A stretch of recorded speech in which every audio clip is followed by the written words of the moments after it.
ইয়েমেনের রাজধানী সানায় ফের ব্যাপক বিমান হামলা চালিয়েছে মার্কিন বাহিনী।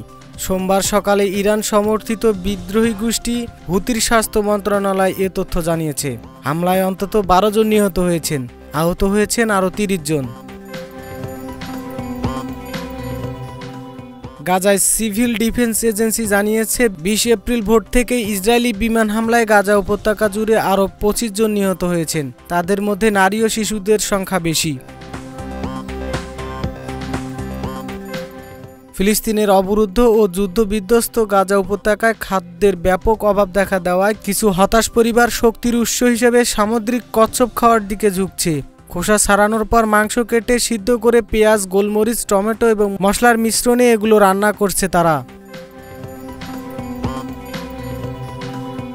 মধ্য নাইজেরিয়ায় বন্দুকধারীদের হামলায় এক রাতে কমপক্ষে 56 জন নিহত হয়েছেন। বেনু রাজ্যের গভর্নরের কার্যালয় থেকে এ তথ্য জানানো হয়। রাশিয়ার প্রেসিডেন্ট ভ্লাদিমির পুতিন 30 ঘন্টার অস্ত্রবিরতির ঘোষণা দিলেও রুশ বাহিনী সেটি পালন করছে না। অস্ত্রবিরতির সময়সীমার মধ্যে ইউক্রেনে আক্রমণাত্মক অভিযান চলছে। আকাশে উঠতে দেখা যাচ্ছে রুশ ড্রোন, চলছে গোলাবর্ষণ। 20 এপ্রিল সামাজিক যোগাযোগ মাধ্যম এক্সে এমন একটি অভিযোগ করেন ইউক্রেনের প্রেসিডেন্ট ভ্লাদিমির জেলেনস্কি। তুরস্কের প্রেসিডেন্ট রিসেপ তাইয়ুপ এরদোয়ান হারাম আল শরীফে ইসরায়েলি কর্মকাণ্ডের তীব্র নিন্দা জানিয়েছেন। তিনি পুণ্য ব্যক্ত করেছেন আল আকসা মসজিদ এবং তার আশেপাশে স্থান সম্পূর্ণরূপে মুসলমানদের এবং এটি অক্ষত থাকতে হবে।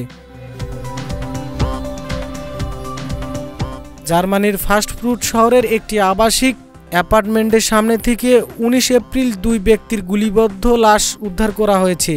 পুলিশ জানিয়েছে হত্যাকারী বা বন্দুকধারীদের খুঁজে বের করতে রোববার দেশ জুড়ে একটি বৃহৎ অভিযান চলছে। অস্ট্রেলিয়ার উপকূলীয় অঞ্চল জুড়ে বিভিন্ন অংশে বিশাল ঢেউ আছড়ে পড়ার পর 5 জন ডুবে মারা গেছেন। সেই সঙ্গে নিউ সাউথ ওয়েল এবং ভিক্টোরিয়া রাজ্যের উপকূলে আরও 2 জন নিখোঁজ রয়েছেন। ডেস্ক রিপোর্ট, এই সময় টিভি, ঢাকা।